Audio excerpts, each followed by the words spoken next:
A Georgia man saved his entire family from being murdered by robbers with a gun that Democrats want to take away. That's what this headline should be, and that's what this headline would be if CNN wasn't such a leftist rag that doesn't care about American citizens at all. Hello everyone, this is Mr. Obvious, bringing you the obvious. And today, we've got two articles here. One on CNN, a Georgia man shot and killed 3 masked teens as they tried to rob him at his home, police say. Yeah, okay, so first of all, this is one article, this is another. The New York Times, opinion, why an assault weapon bans hit such a nerve with so many conservatives.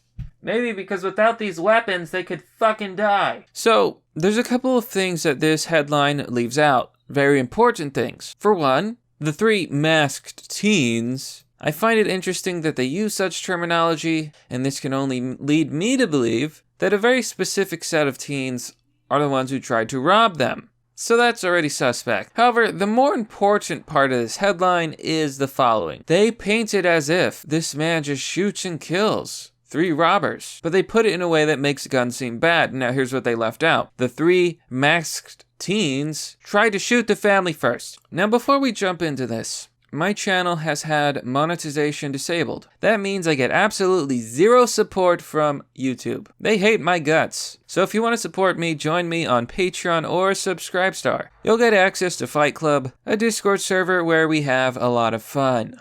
All support is appreciated. Now, this story kind of pisses me off for a few reasons, especially the way CNN wrote it. A Georgia homeowner shot and killed 3 teens as they approached his residence with their faces covered, authorities said. The masked teens, a 15-year-old and 2 16-year-olds, approached 3 residents around 4 a.m. 3 residents, so I'm assuming a family. I'm assuming a homeowner, his wife, and maybe a child. But you don't mention that, do you? Around 4 a.m., Monday at the front yard of a home just outside Conyers and tried to rob them. The Rockdale County Sheriff Office said. One of the would-be robbers took out a gun and fired shots at them before one of the residents returned fire, authorities said. Yeah, not only did the robbers fire first, they had a handgun, they missed. The homeowner had a semi-automatic. He did not miss. In his constitutional right, he was able to defend his family from invasion. And that is exactly why you need guns. That is exactly why an assault ban is dangerous. Guns protect us. Guns keep us from invasion. Guns keep us from tyranny. The victims of the attempted robbery were all uninjured, but the 3 attempted robbery suspects were all shot during the exchange of gunfire and succumbed to their injuries. 1 on the scene and 2 at the local hospital after being transported. And nothing of value was lost, the sheriff's department said in a news release. One neighbor heard someone asking for help, he told CNN affiliate WSB. I heard a guy yelling for help. Help me, help me. I'm dying. Help me, help me. Brian Jerkins told the station. Isn't it amazing how CNN tries to get you to sympathize with the criminal? I don't give a shit. Help me, help me. Help yourself, jackass. You should have thought of that before you try to steal from someone and before you try to shoot at someone's family. Good riddance. Another neighbor ran out to help after he heard what sounded like 5 shots from a handgun, he said. Then I heard somebody have an assault rifle, Carlos Watson told WSB, and it was a slew of shots that came out. Yeah, it was. And thank God, because without that semi-automatic rifle, the whole family might be dead.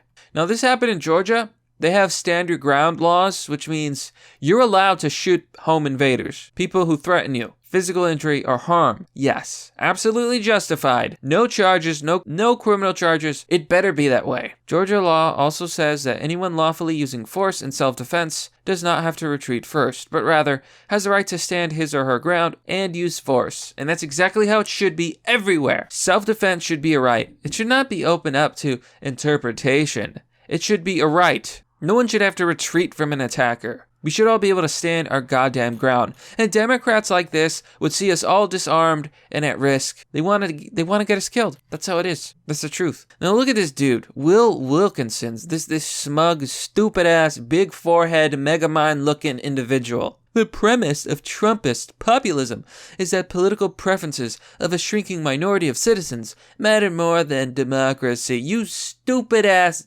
dumb shit. The whole point of a republic, of the democratic process, is that minorities aren't silenced you dumbass. Regardless of whether, this person's stupid.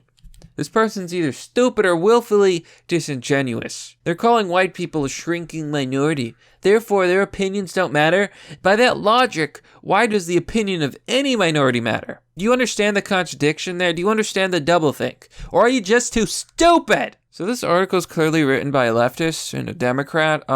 First, they write about Beto, where he said, "Hell yes, we're going to take your AR-15 and your AK-47. Then he talks about Tucker Carlson, who says, "So this is what you're calling for, is a civil war." They're saying that the AR-15 is the most popular gun in America, and God bless America for that. There's no reason that anyone should not have a semi-automatic rifle. The founders believed in gun rights. They believed in militia rights, honestly. Did you know that the founders had their own personal cannons? I don't want to live in a country where it's not legal to own a cannon. If the cannons were good enough for them, they're good enough for me. Bear in mind a critical point. A buyback law, which Democrats propose, could not take effect without approval from majorities in both houses of Congress and endorsement by the president. This is all but impossible without a unified democratic control of the government. We can't do it without a tyranny, he says. In fact, because our electoral system puts Democrats at a forbidding structural disadvantage, especially in the Senate. Democrats would need to command overpowering supermajority support to turn such a proposal into law. Democracy is what we do to prevent political disagreements from turning into violent conflict, but the premise of Trumpist populism is that the legitimacy and authority of the government is conditional on the agreement with the political preferences of a shrinking minority of citizens, a group mainly composed of white Christian conservatives, and there you go, your bigotry is exposed. So you think that because they're a shrinking minority, to call them a minority, first of all, is insulting. To say that they're shrinking and they're going to be forgotten and they're just going to go away is not only insulting but stupid and delusional. They're not going to go away. If anything, conservatism is going to grow because of people like you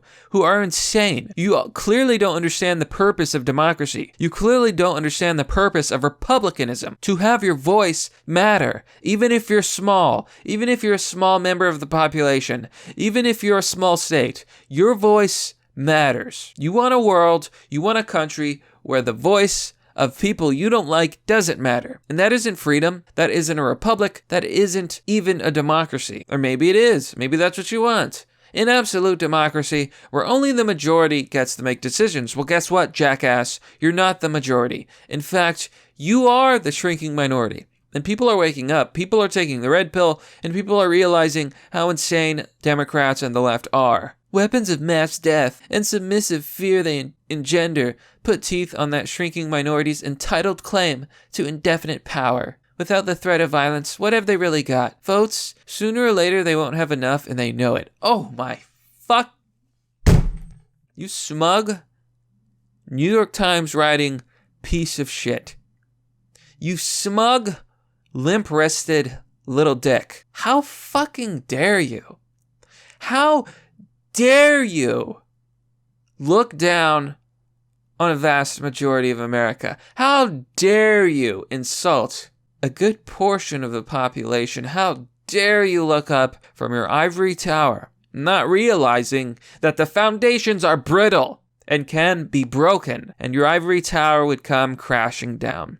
You people are going to get everything you deserve. Everything you deserve. It's coming. Your age is over. People are waking up. They've had enough of this cultural Marxism. They've been eating it up for the last 30, 40 years. The pendulum swings and it's coming for your ass. Nearly every Republican policy priority lacks majority support. Well, yeah, maybe they don't have the support of illegals and regressive citizens and idiots and sub 100 IQ morons. But maybe that's a good thing. Do you ever think that maybe what the majority wants isn't automatically good? These people are morons. They're such idiots. They'll tell you their thinly veiled threats are really about defending their constitutional rights. Don't believe it. The founders would blow you with a cannon. Would literally blow you up with a cannon for saying that crap. You're a moron. The Second Amendment doesn't grant the right to own one any more than it grants the right to own a surface-to-air missile. And you know what? It should. We should all be able to have recreational McNukes. World peace in a single day,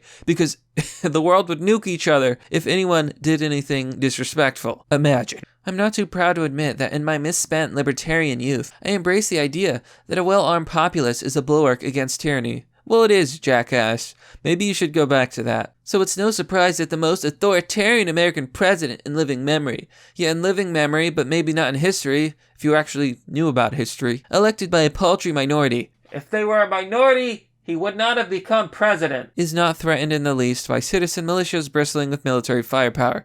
He knows they're on their side. Democrats don't want to grind the rights of Republicans underfoot. Yes, they do. They want to feel safe. Well, too bad, because they're full of snowflakes, and they will never feel safe. Okay, these people are all mentally ill. That's why we cannot give in. Shall not be infringed. Yeah, so apparently we're the ones who are scared. We're the ones who are scared of having our guns taken away. You're so scared you can't even take the responsibility to own your own gun so you can feel safe. No, you want the government to take care of you. Because you're a little pansy. That's why they're unmoved by the mounting heap of slaughtered innocents, by school kids missing recess to rehearse being hunted. It's a sacrifice they're willing to let other Americans make, because they think democracy's coming for their power and their right. What a piece of shit. What an absolute brainlet. Like, I really can't stress this enough. Wow, holy shit. So I'm gonna highlight one comment before closing this trash, because I'm pretty upset. Rob Chemist says, interesting timing on this article. Yesterday in Georgia, 3 masked teens attempted to rob a home. While outside, they fired shots at the residents and fortunately missed. Unfortunately for the teens, one of the residents grabbed a semi-automatic rifle. It did not miss. For a link, see, and this is a CNN article. While this will be misconstrued by many gun rights folks, that weapons will necessarily make you safer, it is a clear example of where having a semi-automatic rifle did make the owner safer and potentially saved the residents' lives. Fancy that. Fancy that. I have nothing more to say. Will Wilkinson, go to hell.